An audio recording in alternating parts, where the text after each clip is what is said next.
This is Join Us in France, episode 411. 411. Bonjour, I'm Annie Sargent, and Join Us in France is the podcast where we talk about France. Everyday life in France, great places to visit in France, French culture, history, gastronomy, and news related to travel to France. Today, I bring you a conversation with Melinda Cool about following the Tour de France for stages that took place in Carcassonne and the Pyrenees, and they had a lot of wonderful adventures. Perhaps you'd like to watch a stage of the Tour de France on site rather than on TV? Lots of tips for you to organize your trip.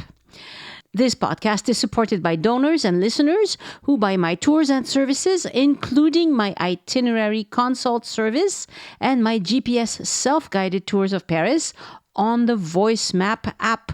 You can browse all of that at my boutique, joinusinfrance.com/boutique. By the time you hear this episode, I'll be on vacation in Tennessee. So I'll pre-record this intro and we'll end the episode right after the interview.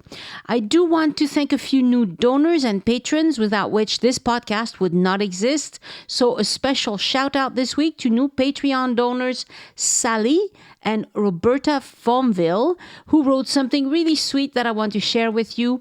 Hello, Annie. I live in Sydney, Australia, and I have been listening to your podcast religiously every day as I drive to school to collect my daughter from the French school. Wow. Which she has been attending since maternelle. That's wonderful. Hello, daughter. Hello. Bonjour, mademoiselle. We are planning to move to France in July 2024, and I found your podcast as I started my research for our move. I have started from episode 1, and I am now up to date, and I suspect, like everyone else who listens, I am eagerly awaiting your next episode. I just wanted to let you know about how much I enjoy your podcast, and thank you so much for all of your and Elise's efforts. You are a great team. I can't wait to hear more. Well, thank you very, very much, Roberta. You started listening from episode 1, which is fine, but it's been years, right? And so I recommend that people actually also listen to the latest episode, because if they're still on episode 10, by the time they hear the new one, it might be a long time. Anyway, you can join Sally and Roberta as a patron by going to patreon.com/join us. That's Patreon, join us, no spaces or dashes. And that's where you'll get to enjoy years and years worth of Patreon rewards. And merci beaucoup. Thank you also to Ashley Kinnear-Lewis for upgrading to a yearly pledge. My thanks also to Susan Nelson, who made a donation using the green button on any page on joinusinfrance.com that says tip your guide. Susan wrote, Annie, a belated thank you for many months of listening. You are so well read and well traveled. My husband and I have a little house in Vaison-la-Romaine, and I enjoy your perspective also as a European. I grew up in the UK. Wow. Well, thank you very much, Susan, for your donation, and thank you for the kind words. Show notes and a full transcript for this episode are on joinusinfrance.com/411, the numeral. And I'd love it if you would tell someone that they can prepare their trip to France by listening to this podcast and the many trip reports I've published. Also, episodes with Elise, of course. I think they will thank you because this is a great way to prepare your trip to France. Next week on the podcast, an episode with Elise Riven of Toulouse Guided Walks about Eleanor of Aquitaine, the amazing woman who had so much influence over the history of France and England. Our patrons asked for this, and it was a lot of research, but Elise did a great job. And by the way, if you would like to become a patron of the wonderful Elise Riven, you go to patreon.com/Elise Art. So that's patreon.com. Elise Art is ELYSART. And thank you very much. You can send questions or feedback to Annie@joinusinfrance.com, and do subscribe to the newsletter by going to joinusinfrance.com/newsletter. But please understand that I'm not the sort of newsletter person who will hound you with a new email every day. I don't write that much. And sometimes people write to me to say, hey, how come I haven't gotten an email yet? And I'm like, well, because I haven't written one. Sorry, I know I should send more newsletter, but there's only 24 hours in my day and it's just not enough. And I do put the priority on publishing episodes. I continue to publish episodes even when I'm on vacation, but I can't do itinerary reviews and newsletters while I'm on vacation. Otherwise, it would not be a vacation, would it? So thank you for your patience.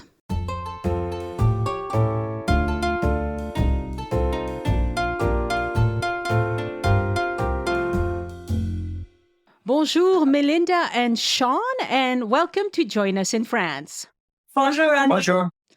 How nice to talk to you. And today, we're going to talk about the Tour de France, because you love it, right? I mean, tell me how you got connected to the Tour de France somehow. Well, that's probably me more than Melinda. I've just always been a cycling fan, never really followed the tour until maybe 7 or 8 years ago, along that lines. And then just started watching a little bit casually and getting more and more interested, and became something that I would like to go see in person sometime. And I would be in the room while he was watching, and I would see all the scenery and go, oh, I want to see that. Oh, I want to go there. Oh, I want to do that.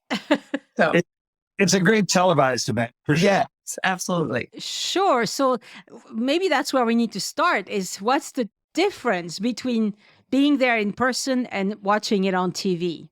Yeah, having watched it a number of years on TV, you can see the recaps, you can get all the action of the race as it's happening, the different sprints along the way and the mountain climbs and the crashes. All the crashes. When you see all this spectacle kind of from above with the helicopter cameras and that sort of thing.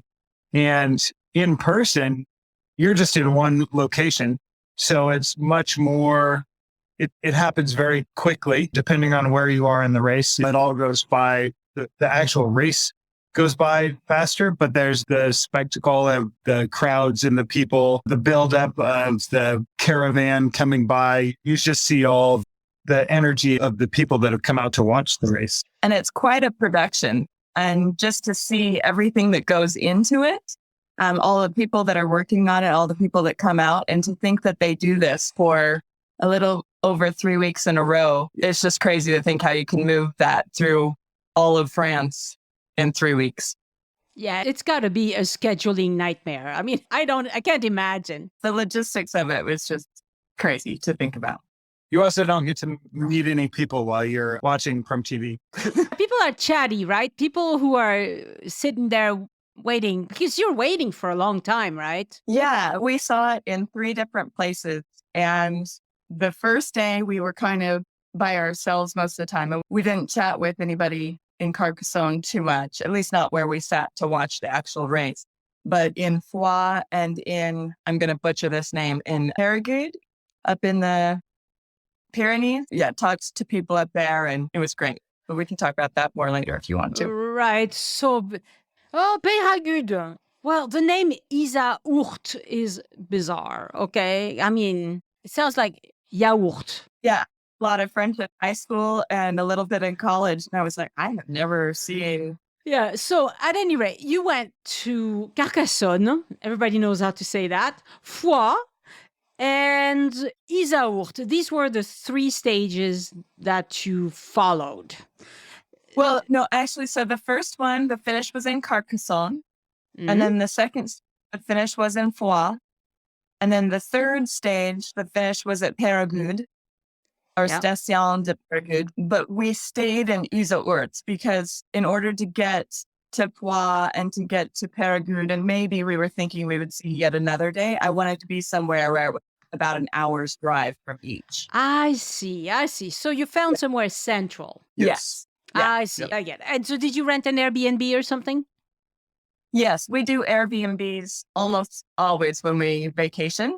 And we found the one in Carcassonne. It was fantastic. It was perfect location. Loved it. It was on Rue Tubal, which is kind of at the foot of the walled cité, and was maybe a 10-minute walk up to it. And then like a 15-minute walk over to downtown Carcassonne or the center of Carcassonne. It was great.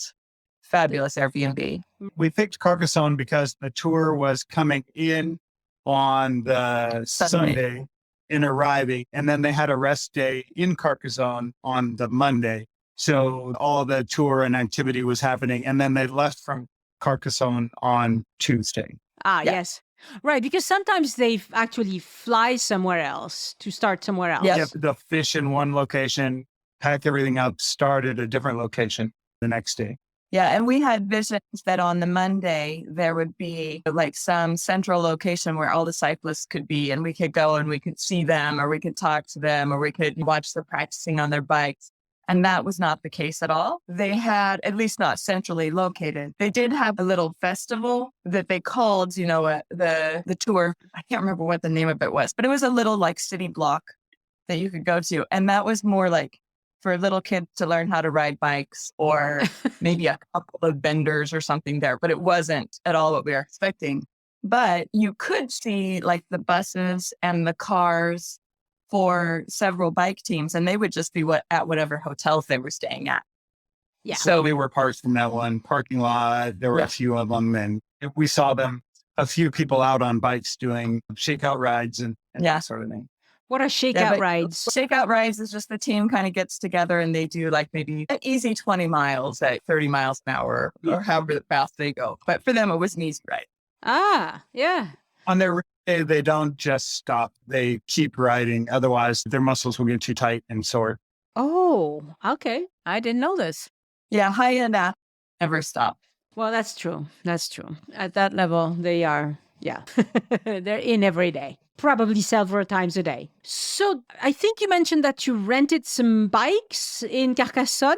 Yeah. So we arrived in Carcassonne on the day after Bastille Day, which was a very poor planning on my part, but that's okay. Probably the reason she could find that Airbnb available. Probably couldn't have had it the day before for all the fireworks and the festivities in Carcassonne. They're supposed to be fantastic. So we arrived on the 15th of July. That was, I believe, a Saturday.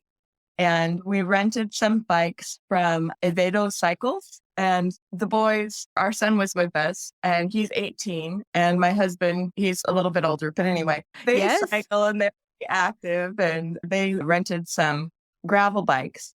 And I'm active, but I'm not a cyclist. So I rented an e-bike from Evedo Cycles. And we took it on that Saturday. We went and rode the Canal du Midi to Tredes. So it's about, 15 kilometers or so along the Canal du Midi. Then we had lunch there and turned around and came back. And that was fantastic. It was very French countryside, slow, got to see the boats along the canal, saw a few of the locks with boats coming through, would hop over to the other side of the dike along the canal, and there's vineyards forever. It was definitely a highlight. Love that. So how was the path? Because this path along the Canal du Midi has a mixed reputation, I would say.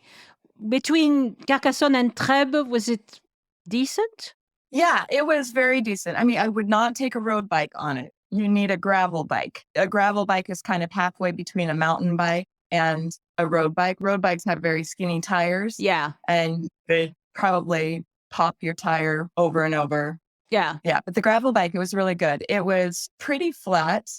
There were a couple areas where you might have to get up and over a little road crossing or something, but you could easily walk it that tiny little stretch. It was a little dusty. I would imagine on a rainy day, it could get maybe a little muddy. It wasn't all nice gravel surfaced. So it was more of a dirt path. Yeah. And we didn't worry about rain because it was about 100 degrees. I would say if you're somebody who likes to be like very clean and doesn't want dust on your ankles, then maybe you wouldn't like it. But if you're somebody who does that sort of trail riding or trail running, it was great. Wonderful. Wonderful. So you recommend both the stretch and the bicycle shop Evadeo. Yeah. It was excellent service, and they were really nice. And we actually even switched bikes Yeah. to the gravel bikes once we got there. Yeah, they were very flexible. The other thing too, and this kind of went for just about everywhere that we saw in the south of France, their English was about as good as my French. If I go to Paris, I say one sentence and the person I'm talking to will respond to me in English. Yeah. So I couldn't really practice French too much because they know English so much better than I know French. But in the south of France down there, it was, even if they knew English very well, they were more than willing, more than patient to let me practice. It was fantastic. Well, and also, I mean, this is a bike shop. It's not like they work in tourism. Of course, in a bike shop, you'll work with some tourists, obviously, but not exclusively. So, yeah. They definitely knew enough English that that we could rent the bikes, no problem, and understand what we're paying for and what we're getting and when they're due. And yes, we want a helmet, that sort of thing. But beyond that, maybe the English would have been a little bit harder to have a So did they give you maps and tips and things like that? They had those available, sure. We kind of said where we wanted to go. And Sean said that's when we changed our bikes. They were going to be getting road bikes. And he was like, oh, if you're going on the canal, you want gravel bikes. Do you want to say a little bit about as far as bikes on the road in general in Carcassonne? Oh, yeah. The one thing I was a little surprised, we had just come from Barcelona where there were bikes everywhere and naturally a little different sized city, of course. But yeah, didn't see for a city that had the Tour de France coming through. I didn't see quite as many bikers and bikes out on the roads in the city. Maybe they're out on the smaller country roads. I actually tried to ride my bike to the airport to pick up our rental car, and it was a bit of an adventure. Some of the roundabouts and the busier part of town. It was kind of like riding a bike on the highway. Maybe not the best decisions, but...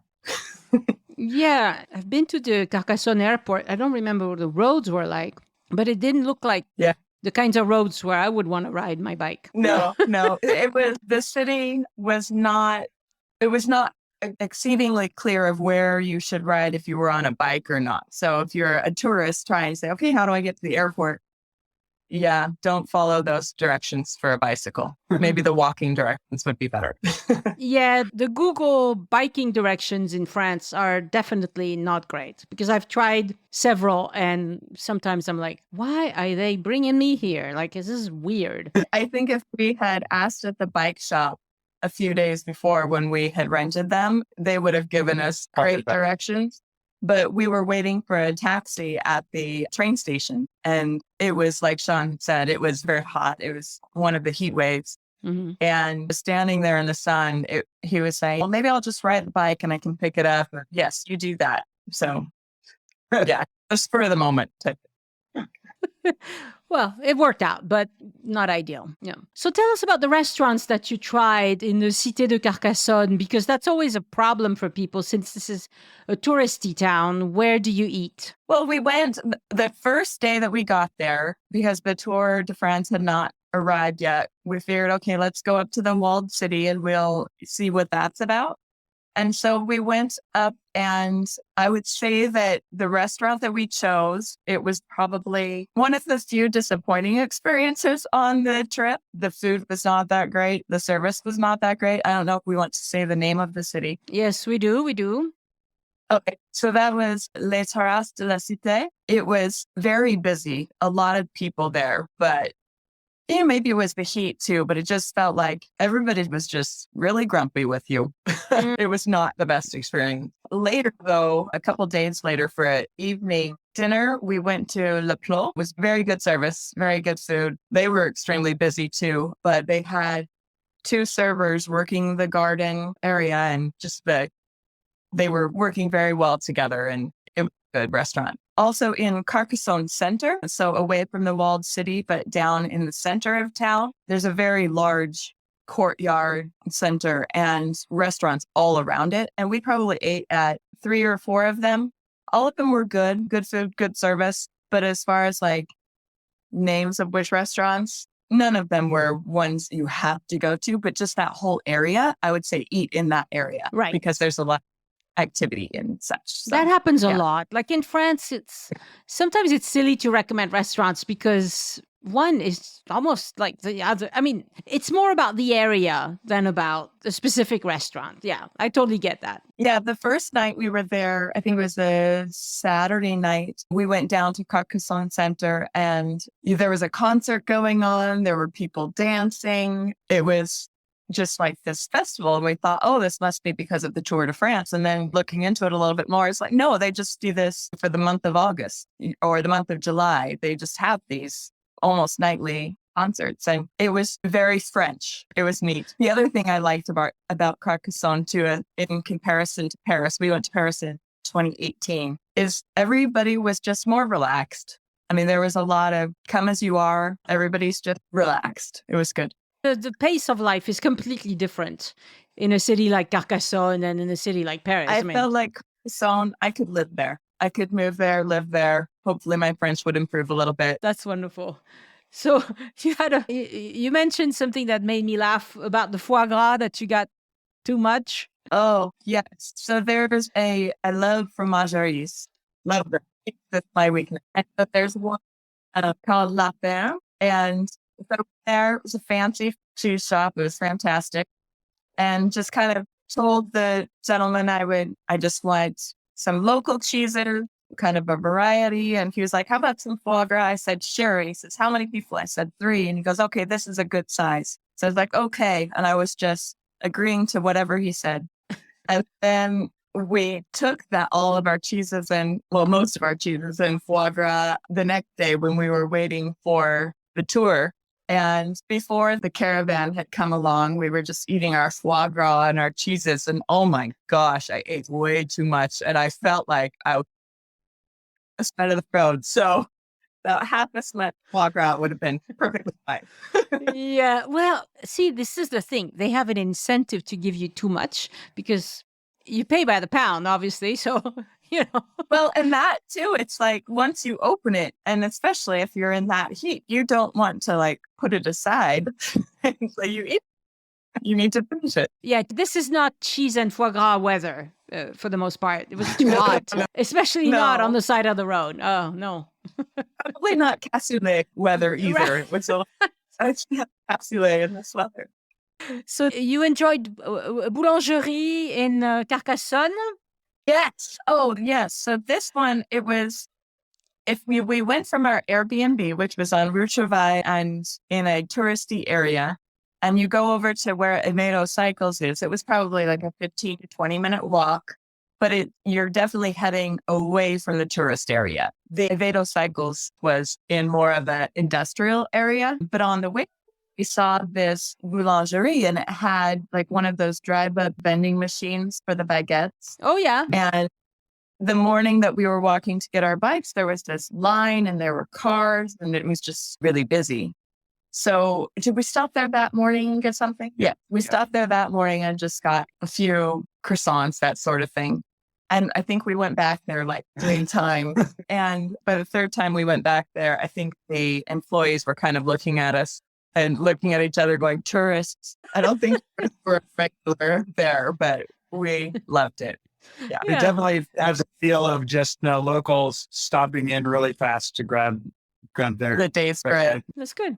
Well, and it's a good sign that they have a vending machine because that means that they sell a lot of bread. And if they do that, it's good. Yeah, we went on our last day to get some baguettes to bring with us when we left. And they looked at us like, are you kidding? They were sold out hours ago. So it was called Dangerie Ancestrale, but it was great. And all of these will be in the show notes for today's episode. So you can see it if you want to look at it. So you mentioned also that you didn't figure out the public transportation in Carcassonne. Every city has its own bus company. And so you have to kind of Google it or notice what it says on the bus stops for the name of it. And so you can Google the schedules and stuff. In Carcassonne, it happens to be called RTAC. So, but I had to look it up. I didn't remember that. Yeah, we definitely saw buses and we saw bus stops. But like if you tried to do Google Maps and tried to get a Google map with transit, it would never show you any bus options. But like I said, we had our bicycles and between bicycles and walking and where we were staying, it wasn't a problem. But usually I like to do public transit wherever we're staying, but we didn't do any. All right, let's move on to Foix and what you thought of that. Was the Tour de France experience much different or is it similar? Actually, one more thing before we move on to Foix. So one of the big experiences for the Tour de France is the caravan.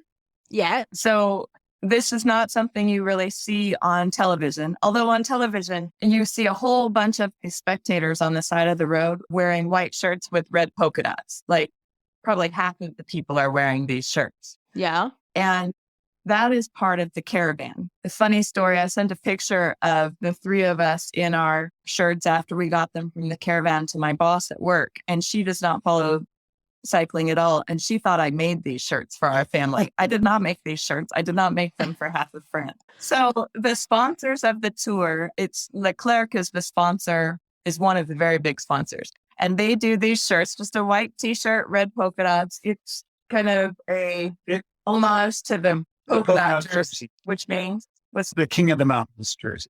so the cyclist who has the most points on all the mountains, he's wearing a white jersey with red polka dots. So probably about 3 hours or so before the cyclists are due to come by, maybe 4 hours. It's 2 hours. With the red polka dot shirts, it's even earlier. But anyway, Sean says 2 hours. I say up to 4 hours. But there will be a van that comes by and they will give a white shirt to anybody who wants one. Polka dot shirt for anybody who wants one. Huh. And then a little bit later after that, about a half an hour, the caravan starts. And the caravan is all of the vendors or sponsors of the tour. And there are food vendors and there's real estate sponsors. I keep saying vendors. What else do they have?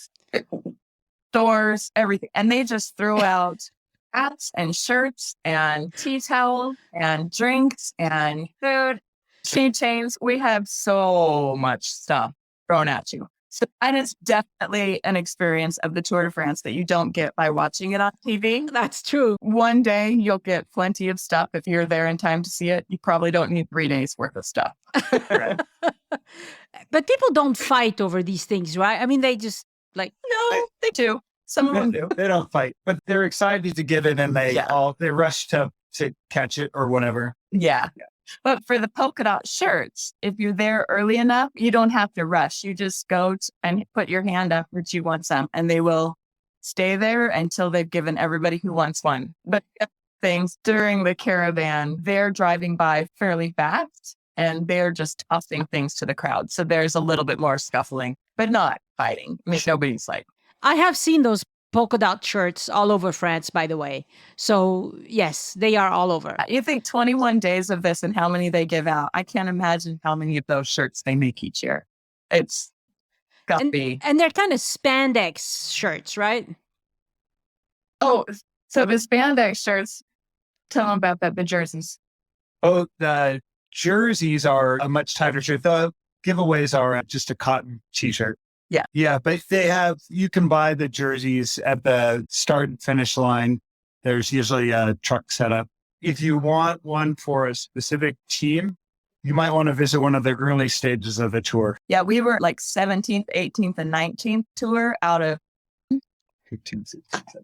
or 15, 16, 17. He says I'm wrong. So by that time, the leading teams were all sold out, or at least in regular sizes. You might be able to find an extra small. But those jerseys are probably around €100 or so. So they're not expensive, but for cyclists, they're bucket list type of thing. My husband was looking for a cycling jersey the other day. I never thought to gift him one from the tour. Why haven't I thought of that? You've put a bug in my ear now. Yeah, they have them so that they look like each of the teams. And then they also have just general Tour de France jerseys. But yeah, they have a lot of good swag to buy. Cool. Very cool. All right. Moving on to Foix. Yes. Okay, so on Tuesday morning, the tour left Carcassonne and went to Foix. That was at the base of the Pyrenees. So it was a hilly course, but not quite one of the mountain ones. Right. And we took a path with our rental car that was different from the path that the cyclists were taking. So you have to do a little bit of planning on how you're going to travel around because they closed the roads, about 8 hours or so? Some of that was way early. Yeah. So you can't really plan on the usual route to be open. So we entered Foix from the north, whereas the cyclists were going to be coming in from the west.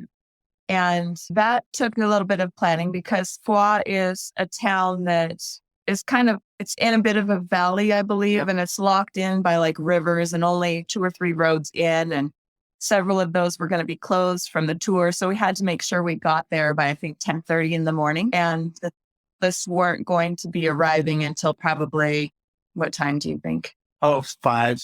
About 5 o'clock in the evening. So we got there quite a bit early. And at this one, Sean wanted to see one that we were right at the finish. Because in Carcassonne, we're about, say, 2 kilometers from the finish. In Foix, we wanted to be right at the finish line. So he went and staked out a spot about 50 meters from the finish. Whereas my son and I, we went to is it the castle or the chateau? The chateau, yeah. Which was great. I was surprised there weren't too many people visiting it. Apparently everybody was interested in the tour instead, but I thought maybe there would be families like ours where some were in the tour and some were touristing. But so we went and saw that. And then after we were done with that, we got some food and we went to meet Sean at the 50-meter line because there were a lot of people starting to arrive. And it was, if we didn't get there at a certain point, it's hard to hold 3 spots. Yeah. Yeah. If you've watched the tour near the finish line, they have all the gates set up. It gets lined up several people deep. And so it's really busy and lots of folks. Yeah. And one of the things that people will do when the cyclists come by is they will pound on those gates and those boards that are set up, and they'll pound hard on them so that it will just make, huge noise and they mention everything. So we wanted to be one of the people that could bang on those boards. We didn't want to be like 5 people back from the finish line. We wanted to be right there. Yeah. So he had been sitting there for probably an hour and a half while we were out doing our thing, and he made some friends. You want to tell them about Eric and Marie? Yeah, they were just staking out a spot too. At first, I felt like they were kind of crowding on my space a little bit, but I was only one person trying to hold a spot for 3. Yeah. But I started talking with Eric. He had enough English that we could communicate pretty well. And then Marie I mentioned that Melinda wanted to practice her French and would coming back soon. And she basically, once Melinda got there, adopted Melinda as wanted to talk. And they were from Toulouse. We had a great time talking with them. Yeah, it was fantastic. And now I have a pen pal. I owe her a letter. Eric had a little bit of English and would help me with some of my French. And then Marie, I'm not sure she spoke any English whatsoever, but she just wanted to just talk and talk. And I was it was great. She was fantastic. We got photos of their kids and yeah. They had it was fun. That's wonderful. What did you think of the town of Foix? I mean, it's a small town, right? I would have loved to have spent like an afternoon or a full day walking around in there. But with the tour, it was just so busy that you couldn't necessarily get around. The tour would come through the middle of the town. So you kind of had to choose which side you were going to be on, because at a certain point, they're going to close it down. Yeah. It basically bisected the town. The race bisected the town and cut it off. But it felt like the old French villages that I had envisioned in my mind where the Tour de France was. And it was just beautiful. I loved it. Yeah, it's a great place to spend a day or part of a day, to go up to the chateau, to look around the little town. It's cute. It's very cute. It's if you're looking for excitement, probably not the place to go. But if you were looking for just an old French town with a lot of history, great place. Okay, let's move on to your last stop because we don't have a lot of time left. How did it go? Now, this time you were on the col, so you were high up. Yes, we were high up. So this one, it was a party on the mountain for sure. On this one, we wanted to watch the cyclists on a steep incline, so one of the mountain finishes, but we wanted to be away from the finish enough so that when the cyclists came by, you could kind of get closer into them. Yeah, if you've watched how the crowds as they climb the mountains just scooch in towards all of the racers, and there's no gates from about 1 to 2 kilometers out. On this finish, it was about 2 kilometers out from the finish. There's no gates, and it just all the people are lining both sides of the road with their flags and Excitement. yeah, almost like reach out and touch the riders as they go by. So one of the things that people will do, the spectators will do, is as the cyclists come by, they'll chase after the cyclists and Run alongside. run alongside them. And since they're going at a slow pace up the mountain, you can keep up with them. So after, I don't know, probably 20 or 30 cyclists had already passed us, so all of the leaders had passed us, our son was talking Sean into running alongside. And both my son and my husband, they're not like risk taker type people. They don't want any of the cyclists to fall over. They don't want to cause any mass problems. I don't want to be that guy that makes somebody crash on a mountain finish. Absolutely, yeah. So he took some time to convince his father, the next time they come by, let's chase after him. So I think that probably is one of the things my son's going to remember forever. That was fantastic. Right after this. And nobody fell. But you're not supposed to touch them, right? Yeah, not supposed to touch them at all. That's a big no-no. Don't touch them. You might push them over. That's not a good thing. Right. That's cool. When the leaders came by, actually a little bit earlier, so I had an American flag with us. And on that day in particular, the leader of the stage was an American when they passed by us. So I had my half of a second where my American flag showed up on the TV. Yeah. Not me, but how do you know? How did you know it was him coming by? Because he was the leader. He was up front. Oh, yeah. We were able to follow the race action on an app on our phone that kind of gave you where they were, who the leaders were, how far back the peloton was, that sort of thing. So what's the name of the app? It's the Tour de France app. So it's just the official app. Yep. Yeah. It gives all sorts of information on there. It's very helpful. I couldn't imagine doing it without consulting it for some information. Oh, the other thing about road closures too, the best place to ask about road closures would be the tourist bureaus in each town. And they might not know until just 2 or 3 weeks before the tour comes. So if you're somebody like me who is planning things like in April for when you're going in July, just be patient. They will know. Eventually. But if you're somebody like me who's planning a couple days ahead, then just ask your wife. She'll know. So you saw some people who were in campers and things like that as well? Yeah. So another way to follow the Tour de France is people will rent RVs or have RVs and just follow the tour all along, all throughout France. And in some places, they'll just pull off to the side of the road and set up their motorhome there. But then up in the mountain finish, they really don't want you parking on the side of the road on the mountain courses. It's way too narrow. So they would have like fields where usually there might be cows grazing. They would have those fields and rent out spots there. And I don't think the spot, it wasn't too expensive. It might be like 20, 25 euro to have a parking spot there. But we walked past one of them and it was just a sea of RVs. There was a picture of that one. They were just all over. But yeah, a lot of people will do that. So overall, was it all you had hoped? Like, as people who had watched it for so many years, being there, how was it? Yeah, it was great. We really tried to get the experience with catching the race along the way, one near the finish and one near the mountains. And I think we got all of that. Like I said, it goes by really fast compared to watching it on TV, but the energy and just all the people and meeting our friends, Eric and Murray. Yeah, we had a great time. Yeah. And some people actually ride but they ride it the day before or the day after. Yeah, if I could do something over, I would probably either bring a bike or rent a bike in a way that we could get out on the roads. Yeah, the day of on our mountain finish, there were a lot of people that rode up the mountain. Yeah, and had their bikes with them. And I would probably do that if I went back again. So they did it the day of, just early in the morning. Yep. Yeah, they closed down the course probably, an hour or two before the cyclists are going to come. But up until that time, you can ride much of the course just on your own. A lot of people, well, not a lot of people, there would be some tour groups that would come by, and they would probably have access to more of it and closer to when the actual cyclists or professional cyclists come by.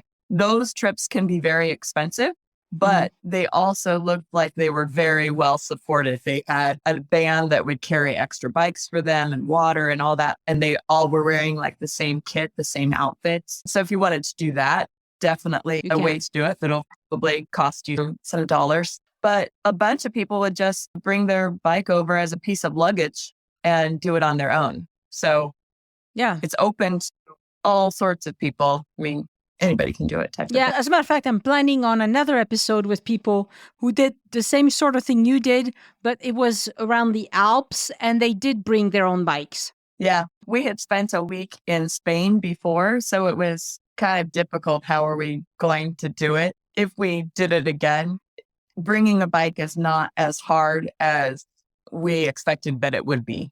Yeah. So next time. Very good.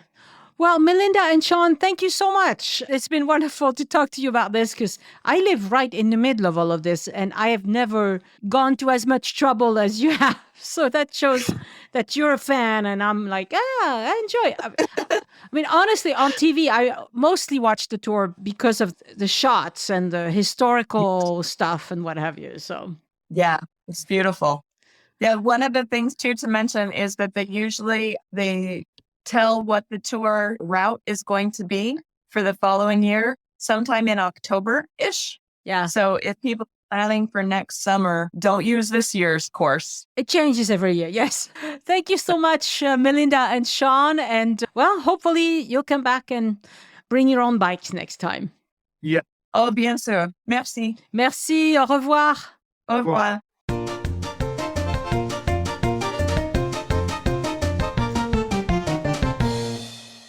The Join Us in France travel podcast is written, hosted, and produced by Annie Sargent and copyright 2022 by Addicted to France. It is released under a Creative Commons Attribution, Non-Commercial, No Derivatives license.